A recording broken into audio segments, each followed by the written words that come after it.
장맛비가 그치고 눅눅한 냄새가 마루 끝에 달라붙어 있었다.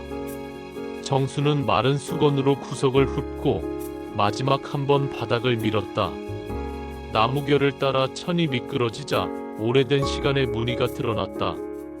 이 집엔 그녀가 70평생 쌓아 올린 습관들, 돌돌 말린 비닐봉지처럼 꼭꼭 접어둔 침묵들이 있었다. 아들 현우가 며느리 지현을 데려온 지는 4년. 지현은 깔끔했다. 쓰레기 분리수거 요일을 외우고 세제 용량을 계량컵으로 맞췄다. 칭찬할 부분이야 많았다. 다만 정수는 가끔, 아주 가끔 저 사람의 미소가 너무 완결돼 있다는 생각을 했다. 빈틈이 없는 미소는 칼날 같았다. 잡을 데가 없으니까. 어머니, 오늘 병원비는 제가 카드로 결제했어요. 앱으로 관리하는 게 편하거든요. 그래, 편한 대로 해. 그리고 전기세랑 수도세도 같은 카드로 묶어둘게요. 어머니는 현금만 쓰시면 돼요. 지현은 늘 편리를 제시했다. 정수는 수긍했다. 편리는 나쁜 말이 아니었다. 다만 편리에는 대가가 따른다. 어느 날부턴가 결제 명세서가 정순의 손에서 떠나 있었다. 제가 다 확인하니까요. 그 한마디 뒤로 금액이 커졌다 작아졌다. 외식, 아이 학원비, 선물, 회식 설명은 늘 합리적이었다. 합리라는 말은 때때로 진실의 얼굴을 차분히 가린다. 그해 겨울, 정수는 장부를 사왔다. 노란 선이 얇게 그어진 공책. 첫 장에 날짜를 쓰고 둘째 장엔 영수증을 붙였다. 증거는 말이 아니다. 남아있는 것. 그녀는 그 사실을 배웠다. 복수의 첫날은 언제나 조용하다. 아무도 모르게 자기만의 속도로 종이를 넘기면 된다. 설 전주, 지현은 장보기 목록을 연필로 받아 적었다. 어머니, 이번에도 배달로 깔끔하게 할게요. 기름 냄새 싫어하시잖아요. 저는 내가 붙일란다. 어머니 허리 아프시잖아요. 제가 이 집 메뉴는 다 생각해놨어요. 메뉴라는 말이 슬쩍 걸렸다. 집의 밥상이 상품처럼 이름 붙는 순간 누군가의 손맛은 빠져나간다. 명절날 아침, 정수는 새벽 5시에 일어났다.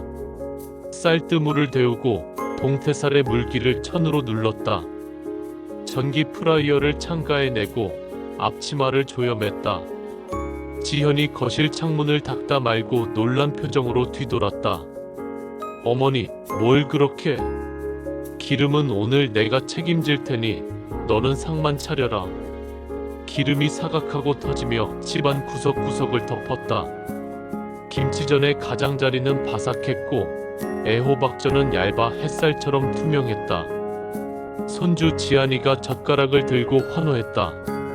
할머니, 이거 바삭바삭해. 또, 더 먹어라.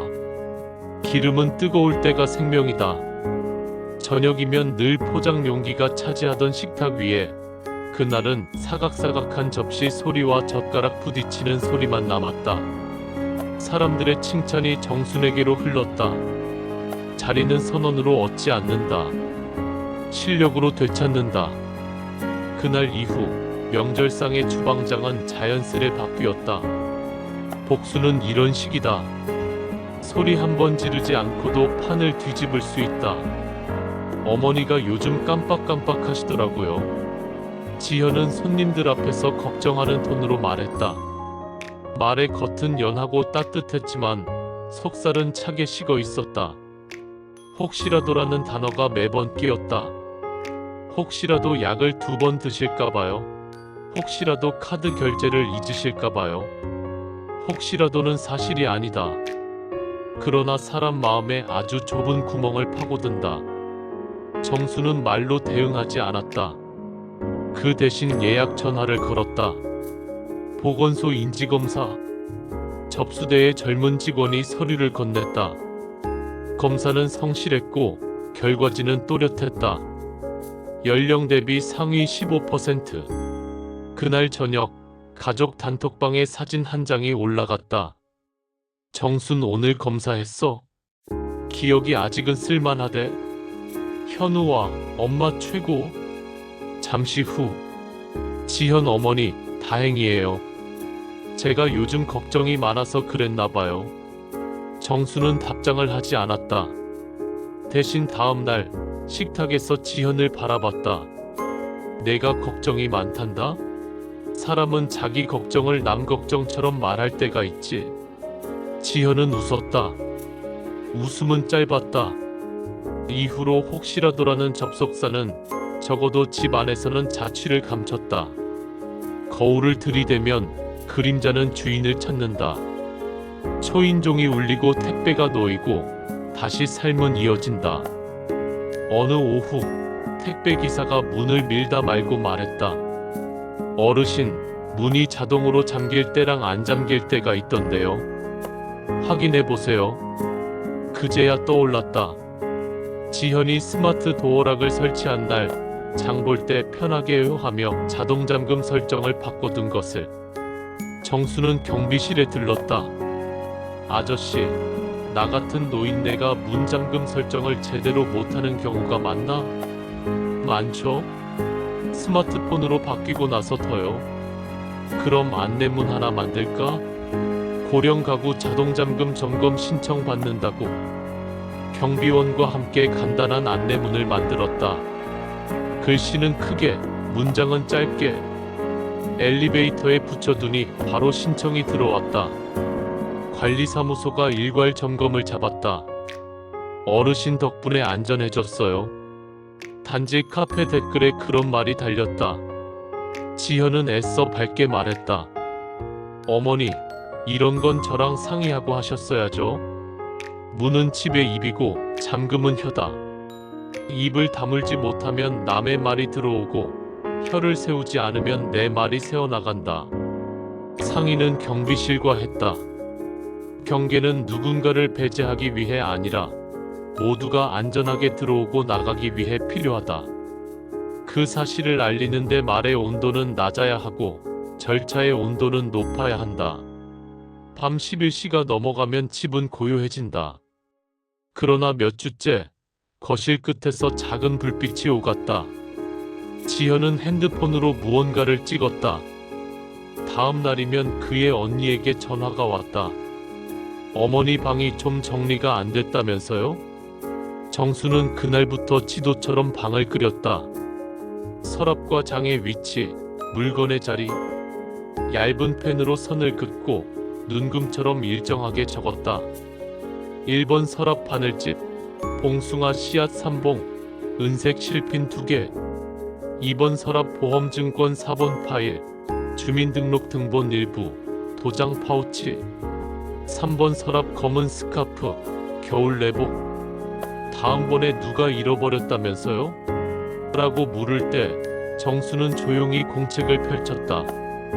여기 1번 서랍. 자, 같이 보자. 서랍을 열어 봉투를 꺼내고 번호와 맞춰본다. 기록은 의심을 햇빛으로 끌어내는 도구였다. 지현은 더 이상 증언으로 무기를 삼을 수 없었다. 증언은 주관이고 기록은 객관이다. 객관은 천천히 그러나 확실히 사람들 사이를 설득한다. 어느 저녁 정수는 말없이 지현에게 공책의 빈 페이지 하나를 내밀었다. 너도 내 물건의 자리를 적어두어라. 잃어버릴 일이 줄어든다. 그 말엔 꾸짖음보다 살림의 지혜가 실려 있었다. 지현은 받아들고 한참을 말이 없었다. 겨울 한가운데 제주에서 귤 한 상자가 왔다. 지현은 칼을 들고 반을 골라 담으며 말했다. 우리 집이 받은 거니까 절반은 제 친정으로 보낼게요. 절반이면 너희도 많이 먹겠구나. 많이 오는 건 나눠야죠. 정수는 귤 상자를 다시 열었다. 작은 흠집이 있거나 너무 큰 과일은 따로 모았다. 나눔에도 균형이 있다. 너무 좋은 것만 보내면 생색이 과해지고 너무 못난 것만 보내면 성의가 없어진다. 경비실엔 달고 예쁜 것들, 어린이 도서관엔 잘게 골라 담은 것들, 옆집엔 막 익은 것들, 택배기사 대기실엔 까먹기 쉽도록 껍질을 미리 조금씩 벗겨둔 것들. 남은 건 딱 가족 식탁 위 한 접시 분량. 귤 꼭지에 네모난 노란 쪽지를 붙였다. 정순 드림. 이름을 붙였다는 건 책임을 본인에게로 묻는 행위다. 며칠 뒤 우편함에 손편지가 모였다. 어르신, 한겨울이 덜 춥습니다.